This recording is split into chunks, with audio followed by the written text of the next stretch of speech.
Exporting is a big job and is generally more expensive to pull off than selling onshore in New Zealand. So when you make your first sale overseas or get listed on an online retailer or finally find the right distributor, you might think, great, job done. And you probably won't be chomping at the bit to spend on digital marketing or digital tools, especially if you've been able to get sales cut through in New Zealand without spending much on your website or social media. But in bigger, more competitive markets, paying to play on digital channels is the norm, and something most exporters will need to budget for. It's not all doom and gloom. Digital presents a huge opportunity. More buyers in more categories are starting their purchase decisions online than ever before, which means Kiwi companies have a great shot at showing up right alongside local competitors overseas. With a slight shift in thinking, digital costs become investments, which will help drive your export success. Hear us out. One New Zealand lamb exporter spent a lot of time and money trying to get listed on a major online grocery retailer in the UK. Once listed, they thought their high-quality, grass-fed New Zealand lamb would speak for itself and sell well on the site without much of a push. Turns out they only got sales around the holidays.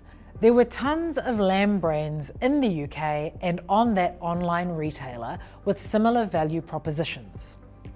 They were getting lost in the noise and almost got delisted due to low sales, undoing all of their hard work. Once this brand started investing in paid digital advertisements on their site, their sales started to increase. Now, digital investment is an integral part of their overall export strategy and budget, and they're seeing the benefits. When it comes to digital, one of the hardest parts is knowing where to spend. So let's start with what you're trying to achieve. You might want to build brand awareness and get noticed. Maybe you want to compete with others on a search page and rank higher than them, or perhaps you're after better conversion rates. Once you've established a goal and started to invest in digital around that goal, how do you know if your efforts are working? Gut feel isn't enough, especially when your customers are far away. So the next step is working out what to track. If you've paid to promote your website on social, look at how much traffic you got. Did any of those visitors convert? On social media, you can track things like followers, shares, and comments. You can run paid campaigns to encourage purchases or lead generation. If you've got a white paper or another piece of content that celebrates your product, turn it into a social ad. Then ask, did it reach potential customers? Did they download it? Or better yet, get in touch? For any digital advertising, take a look at cost per click, or the price you're paying to get people to click through to your site or product. But remember, it's not just about the clicks. Make sure you track what happens after. Did the click-through buy something? Or give you their contact details? These types of questions will help you track if you're getting real value out of digital spends. The key thing to remember is that it's okay to start small.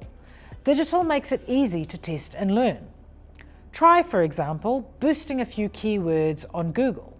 Spend a bit on improving your rankings on an online marketplace, or seeing what sort of impact you can get through a social media shopping ad.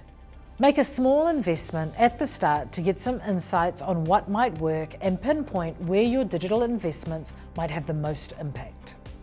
For Kiwis that choose to sell offshore and compete on the world stage, spending money on digital is par of the course, just like a good sign and booth setup at a trade show. Taking the time to test and learn and identify where your digital investment will be best spent in your export market can be a key to success. For more information and help on exporting, please visit MyNZTE.